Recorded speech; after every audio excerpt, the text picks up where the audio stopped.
Teresa Enríquez, doña Teresa Enríquez, llamada la loca del Sacramento por el Papa Julio II, es un personaje vallisoletano. Nació en Medina de Rioseco, allá por el año 1450. Como decía, es un personaje muy peculiar y muy atractivo en esta época, fundamentalmente que estamos, la época del Corpus Christi toledano.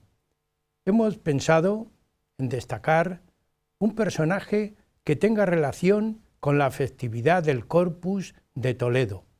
Doña Teresa Enríquez vivió en Torrijos en la misma época de la reina Isabel la Católica, a la que siguió prácticamente durante toda su vida como cortejo y diríamos, en la interioridad de la vida de Isabel la Católica, hasta que se retiró en Torrijos, a Torrijos. Se dedicó en esa época de Torrijos a la meditación, a la entrega, a las obras de caridad, y es por tanto un personaje típicamente religioso y devoto. Huellas de nuestro tiempo ha preferido en esta época, vuelvo a indicar, del Corpus Christi, relatar y exponer el personaje, la obra de doña Teresa Enríquez, la loca del Sacramento.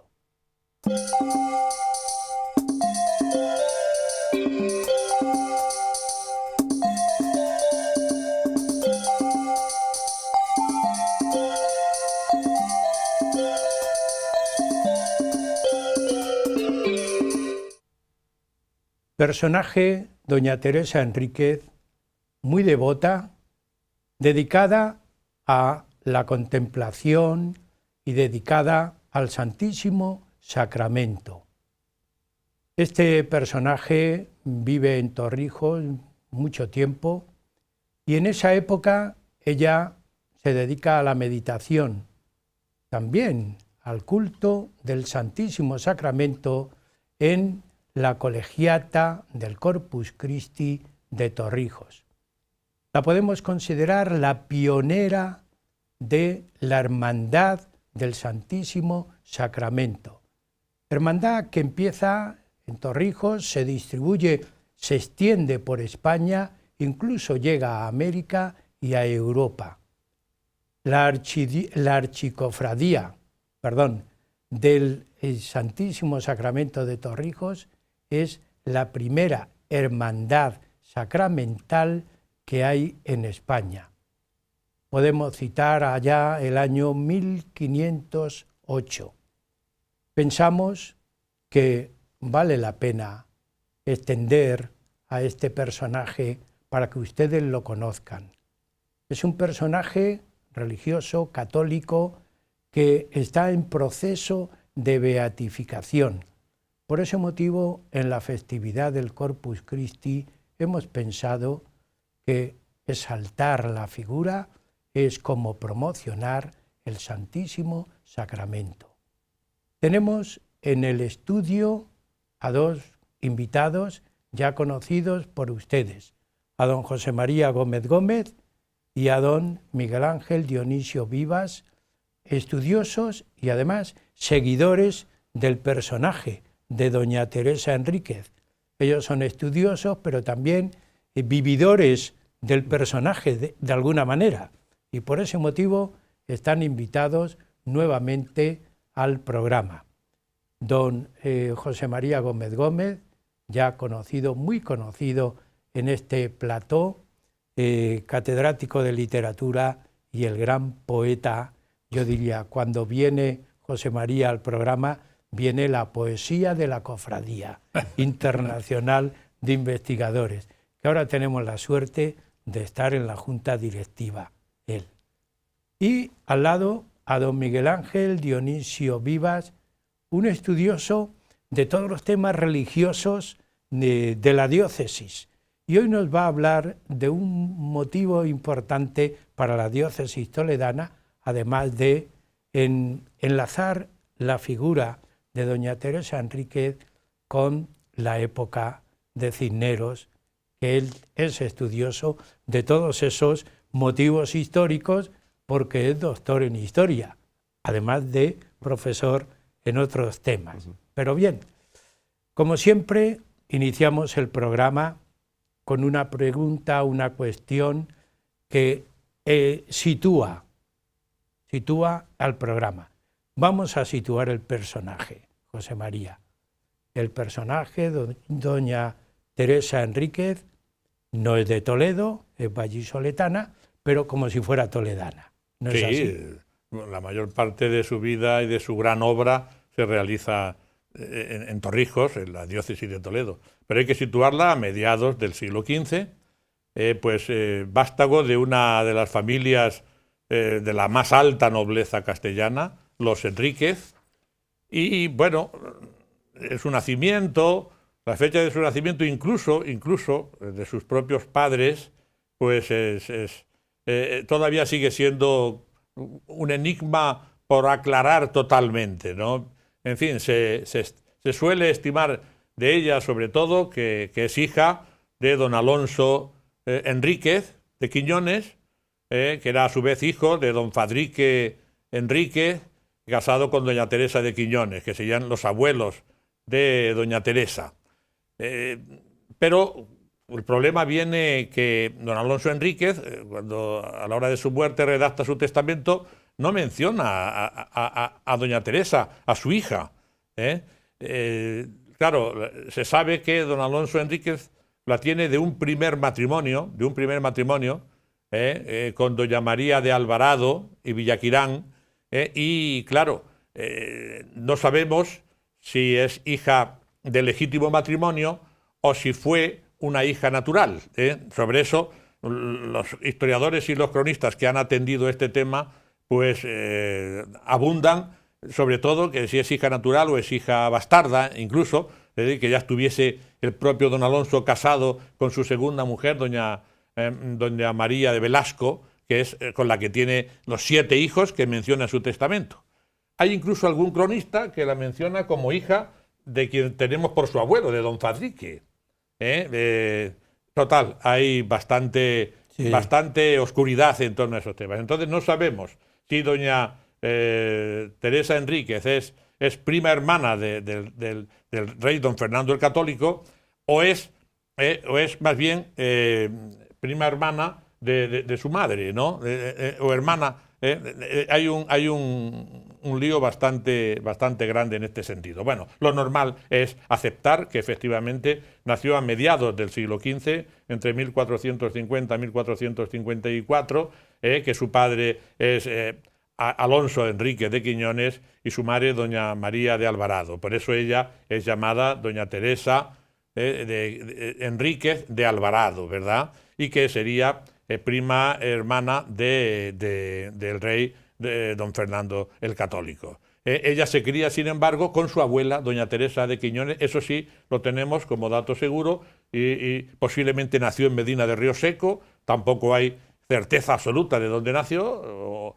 Tampoco, en fin, conocemos su infancia, en el lugar de Valdescopezo, en torno a un monasterio franciscano del que había sido fundadora su abuela doña Teresa, y en fin, y ahí se cría, ya se educa en su infancia en una profunda religiosidad franciscana que la va a caracterizar durante toda su vida. Pero José María y Miguel Ángel, la educan para ser de la alta nobleza. Sí, no de la nobleza, sino de la alta nobleza, ¿no? Porque va en la corte de Isabel la Católica. O incluso religiosa. Va a entrar en la corte, sobre todo va a entrar en la corte ya, digamos, del brazo de su marido, don Gutiérrez de Cárdenas, ¿verdad? Que se cruza en su vida, y la excepcional belleza física que tenía doña Teresa Enríquez era especialmente bella, y bueno, pues hizo que se enamorara de ella uno de los hombres, digamos, de las figuras más importantes de la política del momento, que es don Gutiérrez de Cárdenas, que había nacido en Ocaña, y bueno, se van a casar en torno a 1474, y don Gutiérrez de Cárdenas, como había intervenido de forma fundamental en el matrimonio entre los reyes católicos, entre don Fernando e Isabel, además él es el que le trae de incógnito, junto con don Gómez Manrique de Aragón, le trae de incógnito a Burgos para casarle, ¿no? Incluso tiene que señalarle a ella quién es don Fernando con el que va a casarse, porque no se conocían desde muy niños que se habían visto. Y entonces al decirle a la princesa Isabel, princesa, ese se le concedió que las dos S's, ese se añadiese a su escudo de armas de don Gutiérrez, ¿verdad?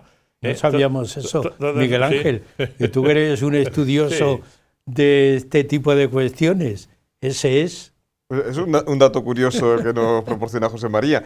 Y es muy importante esto que señala del matrimonio con don Gutiérrez de Cárdenas, porque va a ser lo que va a permitir a doña Teresa entrar de lleno en el mundo de la alta política castellana de la época. Gutiérrez de Cárdenas va a ser nombrado contador mayor de Castilla, que sería algo así como el ministro de Hacienda. De tal manera que pronto el matrimonio va a ser una de las principales fortunas de Castilla. Lo que a su vez va a permitir explicar la gran labor que va a realizar Teresa Enríquez. Porque ella, sobre todo cuando enviude, va a dedicar... Ella, que era muy buena administradora, porque van a poder constituir con todo ese patrimonio un mayorazgo en favor de sus hijos, del hijo primogénito, pero al mismo tiempo, ella que va a ser la administradora, lo va a administrar muy bien, porque una de las quejas que tendrá incluso su hijo es que daba demasiada limosna y pensaba que no le iba a llegar para y sin embargo, ella lo administró muy bien. Y en este contexto también está la adquisición de la Villa de Torrijos. La Villa de Torrijos pertenecía al Cabildo de la Catedral Primada. Y en 1482, don Gutiérrez de Cárdenas va a adquirir, y doña Teresa Enríquez, van a comprar al Cabildo de la Catedral Primada Torrijos. Y a partir de ahí va a venir esta vinculación tan fuerte de Torrijos primero con el matrimonio y posteriormente, una vez que doña Teresa Enríquez enviude, pues la relación, la vinculación personal de doña Teresa, su instalación en Torrijos y toda la serie de fundaciones que va a realizar, porque no solamente fundó como después hablaremos, un convento de una orden que estaba también muy relacionada con el ambiente toledano de reforma religiosa de la época que estuvimos analizando en anteriores programas sobre Cisneros. La orden de las concepcionistas que fundó Santa Beatriz de Silva. Bueno, el segundo convento concepcionista va a ser fundado en Torrijos, pero además fundará, José María nos lo ha dicho, ella tuvo una formación muy influida por el franciscanismo, va a fundar un convento de franciscanos en Torrijos y por último va a construir, gracias a las rentas que ella tenía, pues esa colegiata tan espléndida, la que estamos celebrando el quinto centenario, que también es uno de los motivos por los que hoy tenemos este programa. Una colegiata vinculada de nuevo al culto eucarístico. José María, la hemos dejado, todavía no tiene contacto con la reina católica, pero yo dije que perteneció a la corte, ¿no? Es decir, tuvo participación activa en la corte con la reina Isabel, aunque, según estáis planteando, ella no era dada al boato político, ni a intervenciones políticas de ningún tipo. Iba por otro camino, pero accedía, se sometía y aceptaba ciertos momentos, ¿no es así? Vamos a ver, es que tanto ella como del brazo, digamos, de su marido, que como ha dicho Miguel Ángel, primero fue maestresala de la princesa, después fue mayordomo y finalmente ya después del matrimonio de los reyes va a ser contador mayor del reino inmediatamente, ¿no? que acceden al trono, y eso significaba ser continuo con los reyes, estar permanentemente en compañía de los reyes. Es decir, que ya desde ese momento empiezan a residir en las posadas por donde van accediendo los reyes. porque el contador mayor tiene que estar permanentemente al lado del rey, porque es el que tiene que firmar todo lo que hay que desembolsar, cualquier cosa que hay que pagar, cualquier acuerdo. Hay que pagar. Y como miembro, claro. Y él va siempre, y la reina, y Juana Enríquez, perdón, Teresa Enríquez es continua de la reina, con Beatriz Galindo, con Beatriz de Bobadilla, con doña Juana de Mendoza, que es la esposa de Gómez Manrique, y que Gómez Manrique está como corregidor en Toledo, pero doña Juana está siempre como continua de la reina. ¿Cuál es la colaboración, la gran colaboración inicial que tienen? Pues con motivo ya de la Guerra de Granada, Juana Enríquez, con estas otras damas de la corte que hemos dicho, pero de manera especialísima, Teresa Enríquez, con la reina Isabel, se encargan del hospital de la reina, que así se llama, es decir, el primer hospital de sangre que existe en la historia. Lo crea la reina Isabel con doña Teresa Enríquez para atender a todos los heridos en las campañas de la Guerra de Granada. Y allí, por doquier que va el frente, en una distancia prudente, se mantienen hasta seis grandes tiendas con las camas que ellas, con sus saberes que tienen, la reina Isabel sobre todo, pues van atendiendo, y además ellas ejercen como enfermeras. Es decir, podríamos decir una primera Cruz Roja, ¿no? De alguna manera sí. Sí, de alguna manera es la primera Cruz Roja que existe ya en la segunda mitad del siglo XV. Y al mismo tiempo, importantísimo ya, porque toda la vida de doña Teresa Enríquez se centra en el culto, en el respeto, en la limpieza, en la atención al Santísimo Sacramento. Y ya la reina, con ella, se encargan de ir surtiendo en todos los pueblos, ciudades que se van conquistando a los moros en la Guerra de Granada, pues se van instituyendo las iglesias. Y hay que prepararles, ellas se encargan de los sagrarios, de los vasos sagrados, de los ornamentos, de los libros, todo esto para surtir con la mayor atención y delicadeza a las iglesias, muy bien asesoradas por Fray Hernando de Talavera. Luego ya el cultivo del Santísimo Sacramento y la obsesión por la limpieza de los sagrarios y porque tuviesen un sagrario limpio, de tal manera pues que ellas tienen que encargar a los orfebres, y llega un momento en que la propia doña Teresa Enríquez creará su propio taller en Torrijos, taller de ornamentos y taller de orfebrería para hacer sagrarios, para hacer cálices y copones, para hacer ornamentos litúrgicos, y ya durante la Guerra de Granada ya está. Luego, otra cosita antes, porque ellos adquieren Torrijos y Alcabón, lo compran efectivamente al Cabildo, pero antes, y vemos la gran fortuna que va amasando don Gutiérrez, antes, en 1472, él ha adquirido en 1474, ha adquirido a Alonso Carrillo, el sobrino del arzobispo de Toledo, le ha comprado Maqueda y su señorío. Que entonces es mucho más importante que Torrijos. Torrijos va a adquirir importancia después con ellos, pero Maqueda y construyen el castillo, construyen todo eso, ¿no? Maqueda reconstruyen el castillo. Por 16 cuentos de maravedís. 16 millones de maravedís tiene ya entonces de fortuna. Torrijos y Alcabón lo compra por 5 cuentos y medio de maravedís. 5 millones y medio de maravedíes. Todo eso es la gran fortuna que va amasando don Gutiérrez la de diócesis, Cárdenas. Sí. ¿Cómo eso, Miguel Ángel, se va situando? Sí. Bueno, en relación con el ducado de Maqueda, habrá que recalcar que cuando se cree la colegiata de Torrijos, esta colegiata va a quedar bajo el patronazgo prácticamente hasta el siglo XX de los duques de Maqueda, que era el título que realmente era importante. Es el mayorazgo que ellos fundan. A la colegiata de Torrijos. Sí, una vez que sea creada, como veremos a continuación, la colegiata de Torrijos, esta colegiata va a tener, con muchas iglesias de la época, un patronato, en este caso un patronato laico, y que está vinculado a la casa ducal de Maqueda. Pero antes de que avancemos, quisiera volver sobre un punto de la Guerra de Granada, porque la Guerra de la Granada permitió a don Gutiérrez de Cárdenas también adquirir unos territorios dentro de lo que era el antiguo reino de Granada. Pues doña Teresa en este territorio va a demostrar un interés muy fuerte por la evangelización de los moriscos. Y en este caso va a recurrir, curiosamente, a los agustinos. Si bien casi toda la labor de doña Teresa está vinculada a los frailes franciscanos, por esa espiritualidad franciscana que ella ha vivido, por esa espiritualidad que de alguna forma es la que en estos años está viviendo la cabeza de la Iglesia de Toledo, que es el cardenal Cisneros.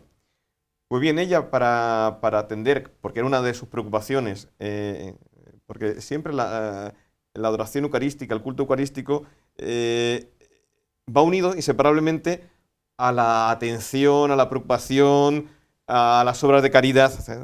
El amor a Cristo Eucaristía se concreta y se expresa en amor a los hermanos. Y este amor se va a manifestar en las obras de beneficencia, de caridad, que va a realizar doña Teresa Enríquez, pero también en una de las obras más importantes para ella, una obra de caridad esencial, que es evangelizar.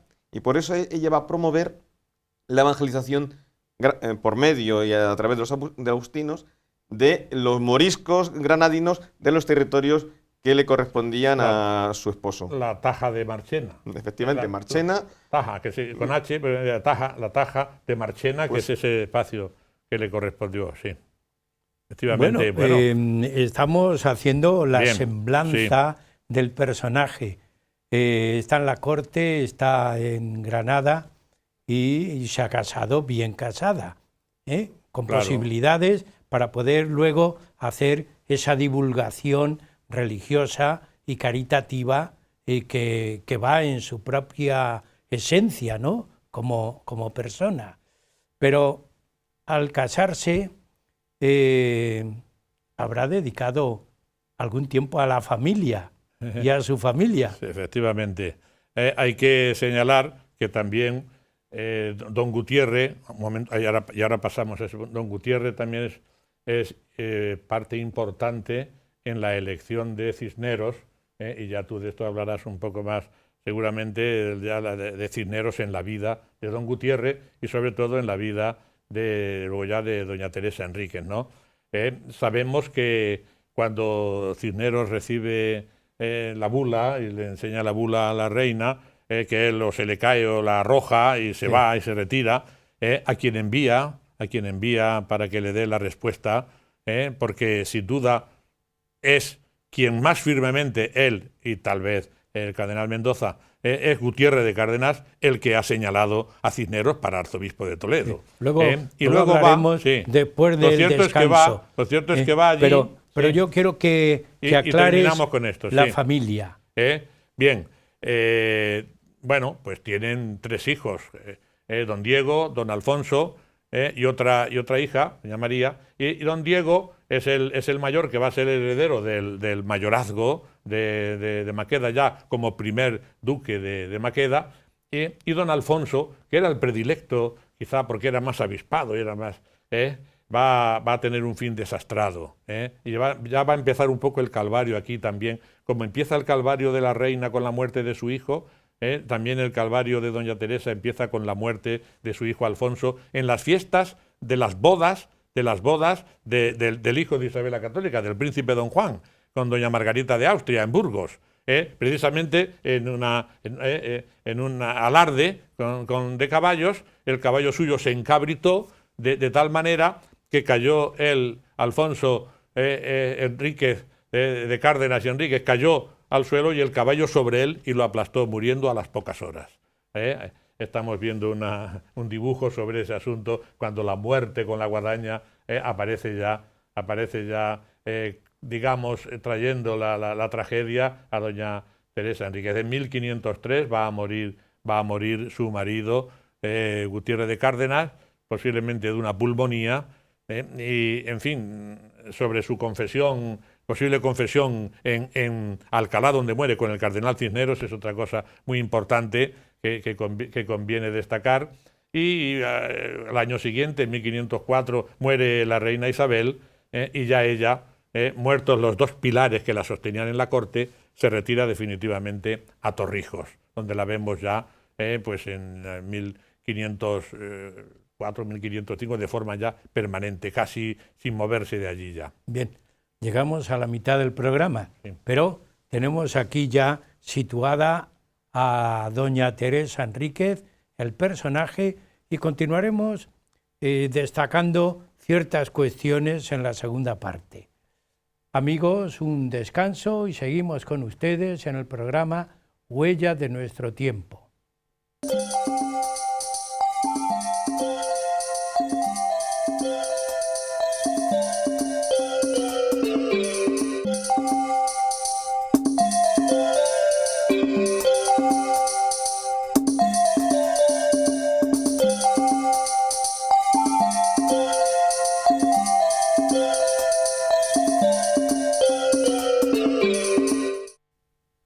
Huellas de nuestro tiempo está presentando hoy en el programa a un personaje que teóricamente es toledano, aunque prácticamente no nació en Toledo. Doña Teresa Enríquez, la conocida como la Loca del Sacramento. Título o epíteto que le puso calificativo nada más y nada menos que el Papa Julio II. Nació en 1450 y para exponer toda la vida y obra del personaje tenemos en el estudio a don José María Gómez Gómez y a don Miguel Ángel Dionisio Vivas. Nos han hecho una pequeña introducción, porque siempre los programas dan para más, pero una introducción sobre el personaje. Y nos hemos situado. Ella participó en la vida del reino de Castilla con doña Isabel la Católica y la tenemos situada ya en el pueblo de Torrijos. Se casa con don Gutiérrez y ambos van a, diríamos, revolucionar, ¿no es así? Sí, sí. Torrijos y toda la comarca. ¿Cómo podemos concretar, José María, la obra? La obra Sí. de Palacios, la obra de la Colegiata, no sé, todo ese tipo de obras que han quedado históricamente. Sí, en Torrijos. algunas desaparecidas. Pero ¿cómo y podemos situar esa y época? otras siguen en pie. Bueno, Ya en Torrijos. vamos a Sí. situarlo en un momento clave. La muerte de don Gutiérrez de Cárdenas. Él pide confesarse con el cardenal Cisneros. Él tiene unos escrúpulos tremendos, cree que no se va a salvar. Algo le va a pasar también a Carlos V. Y pide confesarse porque tiene un escrúpulo de que se le ha achacado y se le ha acusado de que se ha enriquecido de forma ilegal a base de cohecho y de enriquecimiento ilícito toda la gran fortuna que ha hecho. Él entonces ha redactado su testamento, pero tiene un gran escrúpulo de conciencia en ese momento. Se confiesa con el cardenal Cisneros y acto seguido pide que sus amigos los reyes vayan a visitarle. ¿Y qué es lo que hace Gutiérrez de Cárdenas? Pone toda su fortuna y su testamento en manos de los reyes. Todas sus propiedades, toda su impresionante fortuna, se la da a los reyes, que lo aceptan porque quieren los reyes, bien informados por Cisneros, quieren los reyes que muera con esa tranquilidad de conciencia don Gutiérrez. Pero en cuanto que muere, los reyes le devuelven toda la documentación íntegramente a doña Teresa Enríquez, que se hace cargo de toda esa fortuna y por supuesto del mayorazgo que lo va a heredar su hijo don Diego, etcétera.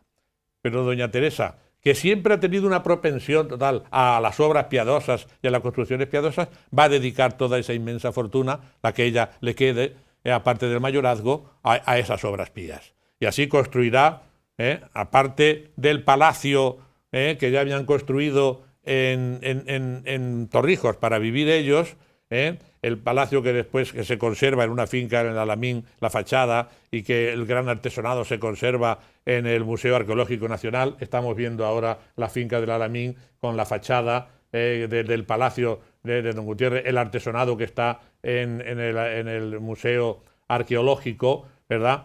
toda esa fortuna la va a dedicar a construir, por ejemplo, 2 hospitales. Va a construir 2 hospitales, el Hospital de la Santísima Trinidad, estamos viendo ahí, y en alguna ilustración posterior se verá el estado en que ya está más o menos restaurado.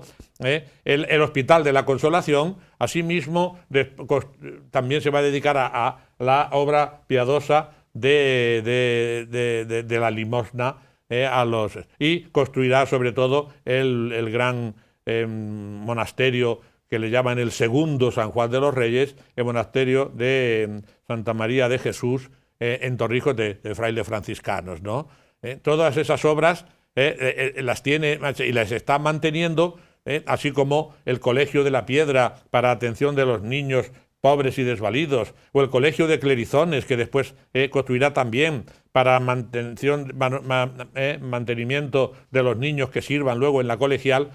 Todas esas son fundaciones suyas. Y ella misma con sus propias manos, pues repartía las limosnas, una escudilla de sopa o de legumbres, una tajada de carne o una sardina y un bodigo de pan a todos los mendigos, que en aquellos años de comienzos del siglo XVI, de grandes pestes en toda la comarca y en España, pues acudían en masas, ¿no?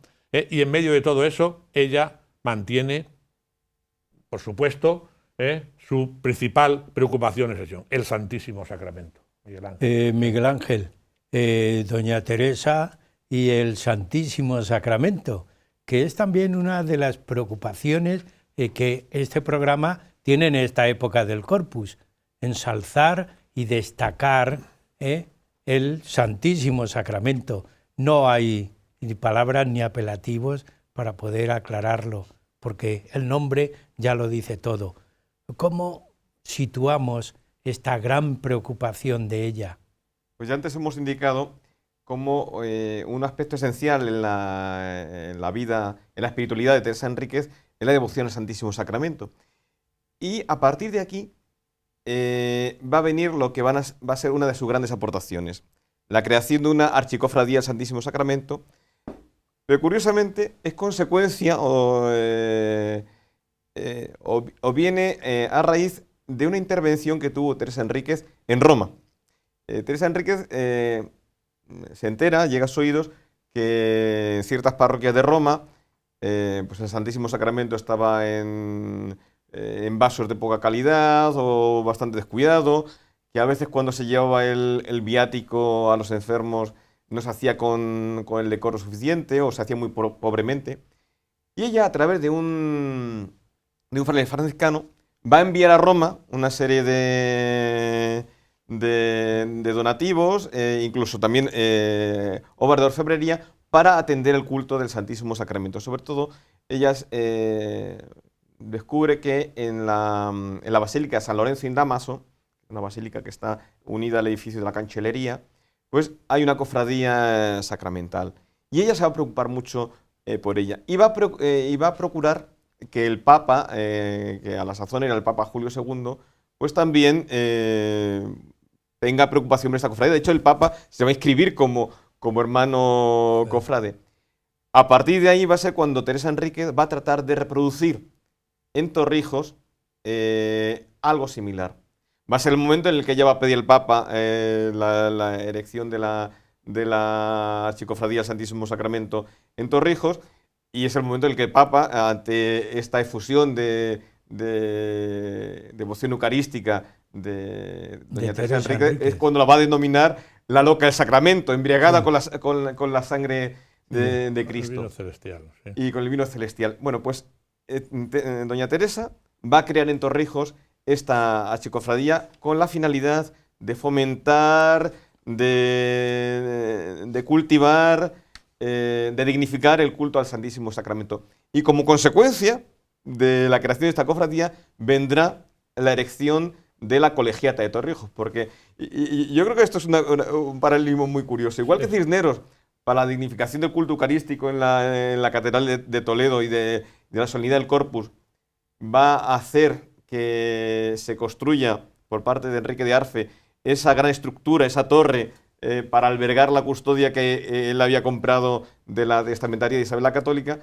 Doña Teresa Enríquez hace construir esa magnífica colegiata de Torrijos, que yo creo que también debemos aprovechar para que nuestros telespectadores, si no la conocen, se acerquen a Torrijos en estos días, se acerquen a conocer a la figura de doña Teresa Enríquez, cuyo cuerpo incorrupto está en las Concepcionistas, y que descubran esa joya que es la colegiata del Santísimo Sacramento, que estamos celebrando en este año el 500 aniversario de su consagración, porque se construyó en un proceso de 10 años. Sí. Doña Teresa Enríquez, justo en el momento de comenzar a potenciar este culto eucarístico, de esta creación, de esta archicofradía, que va a ser, como José María nos decía al principio de este programa, va a ser la madre de todas las cofradías eucarísticas de España y de América, que derivarán de ahí. Pues va a comenzar la construcción de la gran colegiata con un cabildo que además tendrá una función muy, muy curiosa.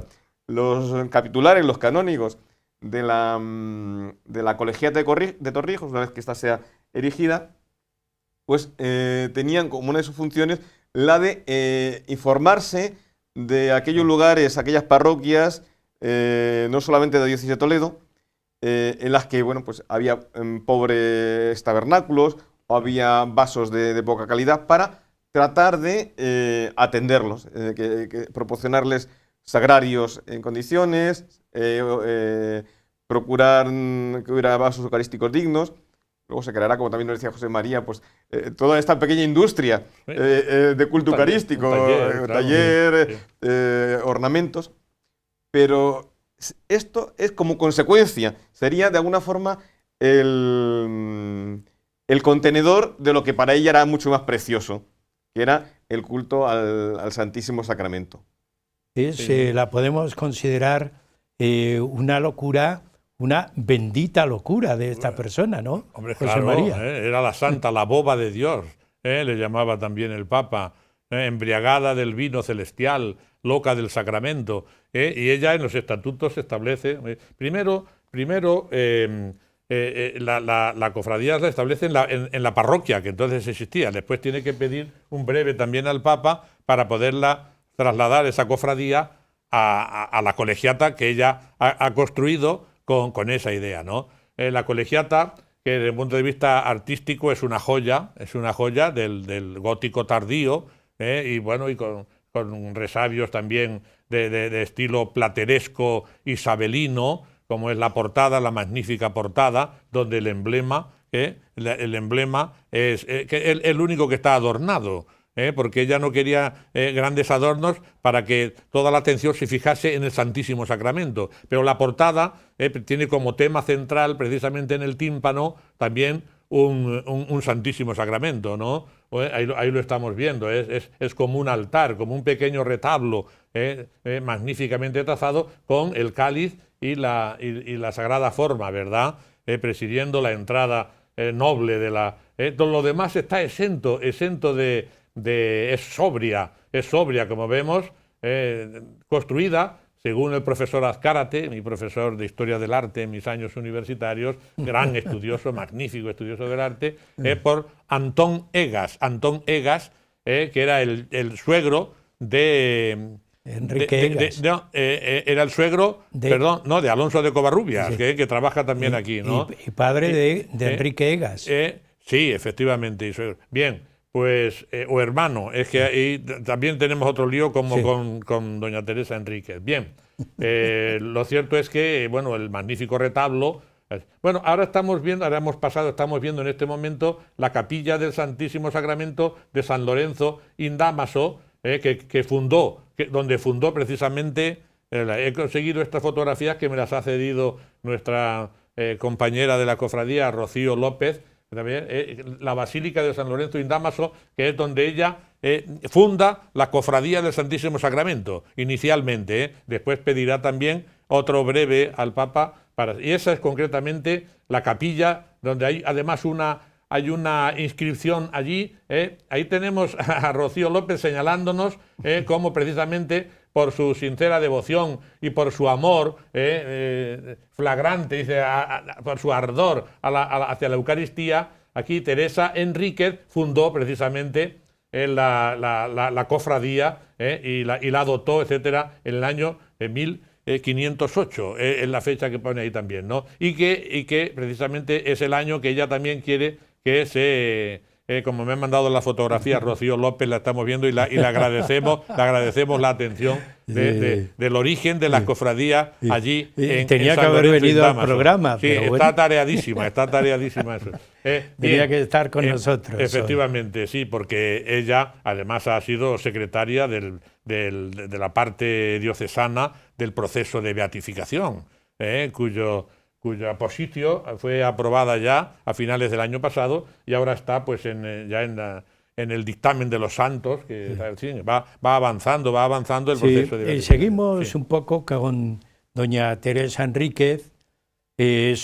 Bueno, diría yo, es más que suficiente destacar todo ese empuje que hizo a la adoración del Santísimo Sacramento. Eso ya sería único e irrepetible.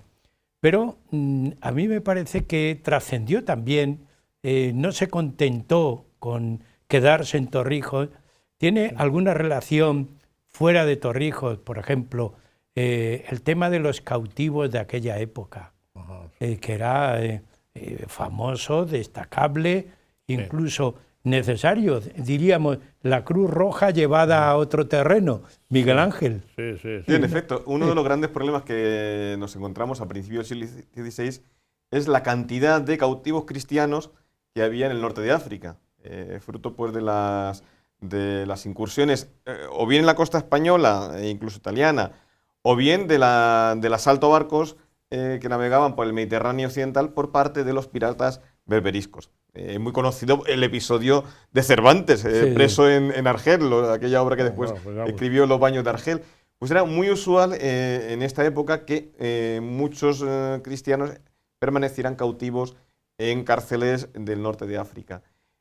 Con el riesgo de que, sobre todo los niños o las mujeres, apostataran de la fe cristiana y se hicieran musulmanes o fueran obligados a hacerse musulmanes. Por tanto, era una preocupación general de la época redimir cautivos. Y este redimir cautivos era pagar un rescate por ellos, básicamente.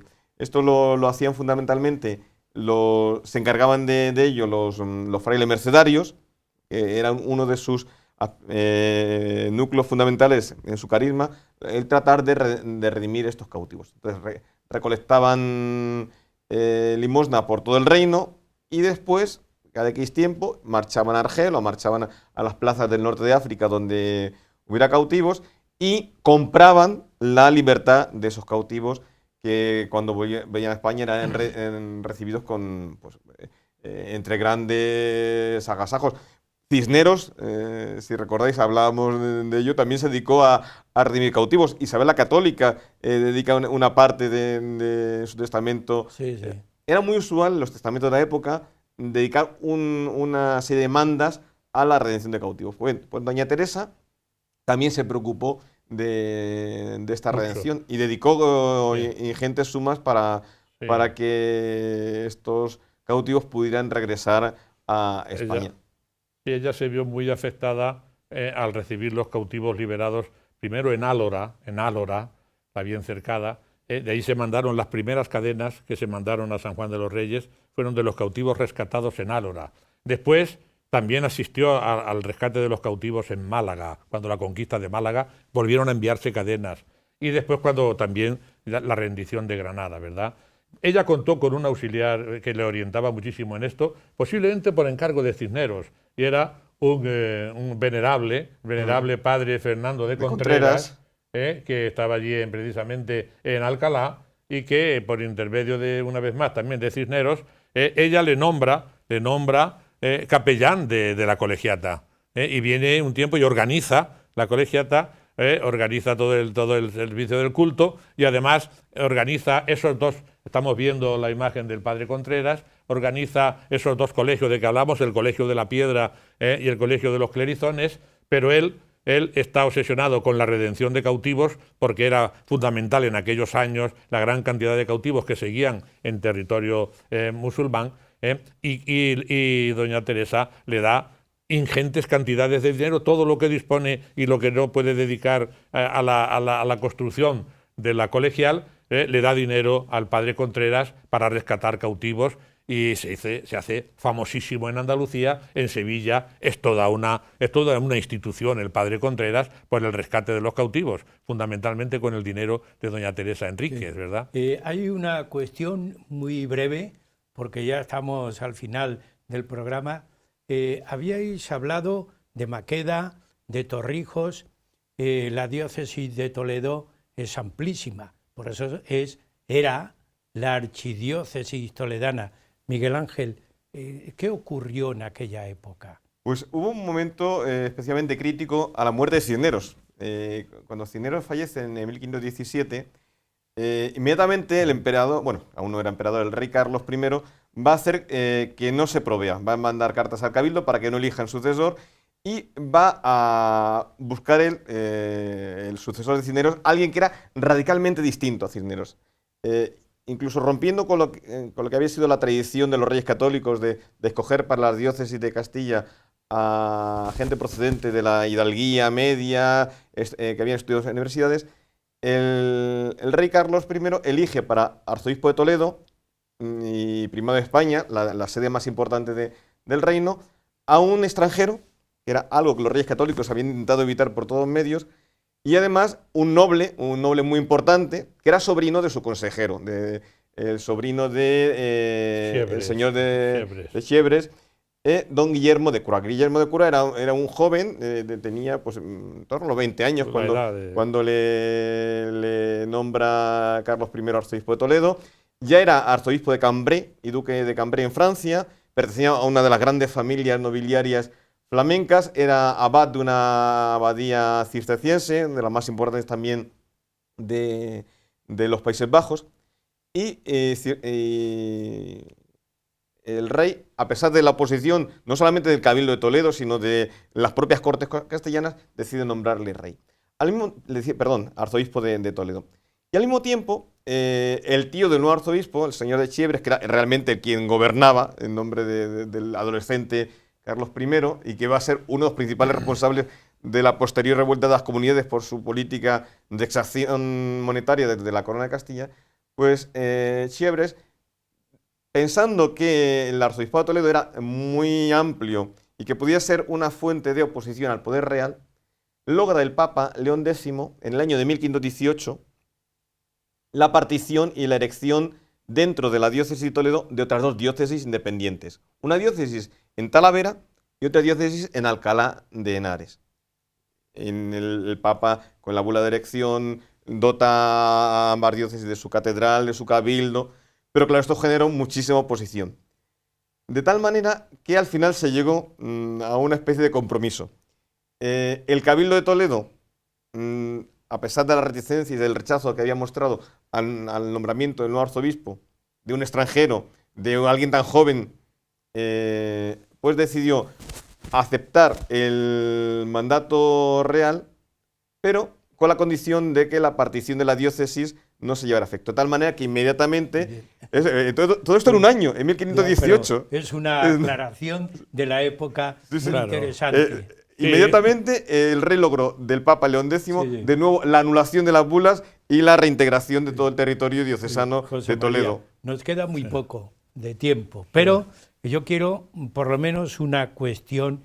Está enterrada doña Teresa Enríquez en Torrijos, ¿no? Sí, está, ya no enterrada, está conservada en una urna.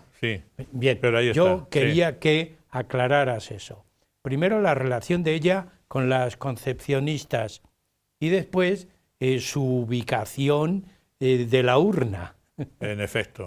Bien, que nos hables en este último tiempo del programa de ese tema. Efectivamente, mientras se está construyendo la colegiata de Torrijos, tiene lugar al mismo tiempo pues la constitución de las monjas de la Orden de la Purísima Concepción, la Orden de las Concepcionistas en Toledo, Santa Beatriz de Silva, que aunque ella murió, luego después continuó la reina Isabel la Católica como cofundadora verdadera de las Concepcionistas. Ahora bien, el gran impulso lo va a dar Teresa Enríquez.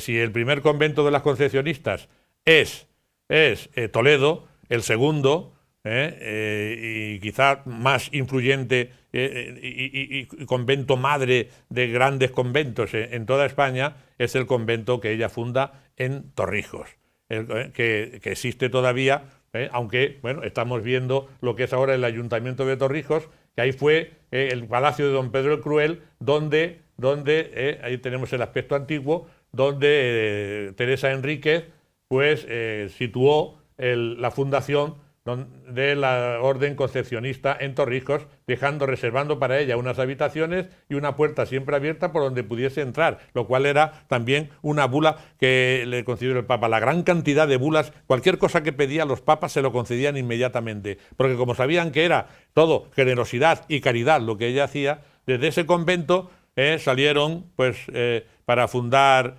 monjas, para fundar en Madrid, para fundar en Talavera de la Reina, para fundar allí cerca en Maqueda, para fundar en la Puebla de Montalbán, para fundar Las Puras en Almería, para fundar hasta en Usagre, un pueblecito de Badajoz, en fin. Ahora estamos viendo ahí las concepcionistas de la Puebla de Montalbán. Y bien, bueno, pues ellas procuraron su enterramiento, lo tuvieron secreto para que no fuese profanado por los avatares de las desamortizaciones, de los franceses, de la guerra civil española, toda, ¿no? Y ahora lo tienen. Ahí tenemos precisamente el cuerpo incorrupto conservado en una urna, tal y como cuando fue descubierto en el lugar secreto que ellas lo tenían, ¿no? Y luego ya trasladado al nuevo convento de la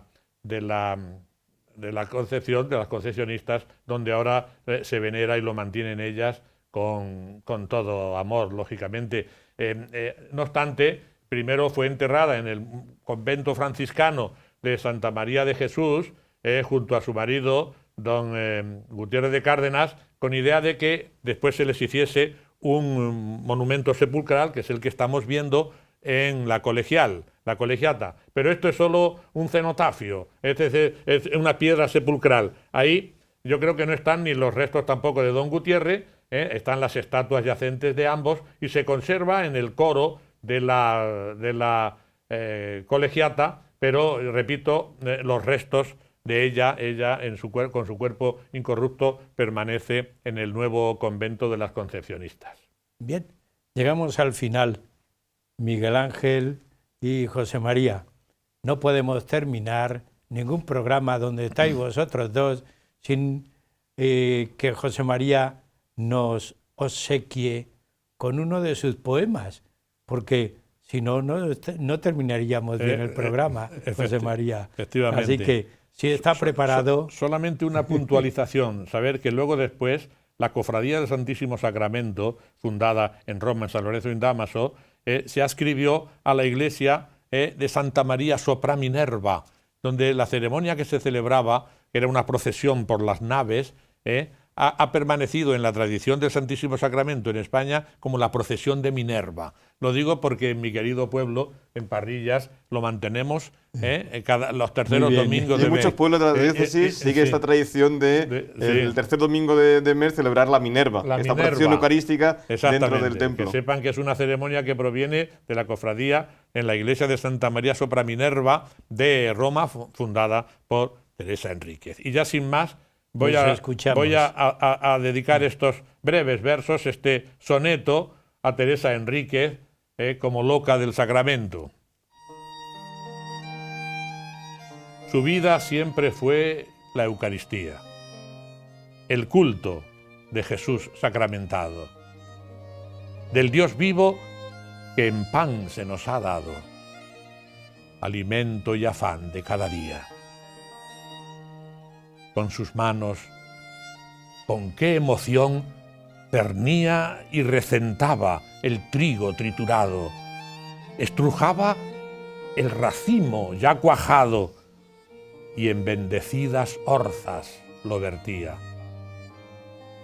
Ante su celestial virtud rendido, el Papa proclamaba conmovido: Teresa Enríquez, brasa enardecida, del vino celestial vivió embriagada, santa y boba de Dios, enamorada, loca del sacramento que da vida.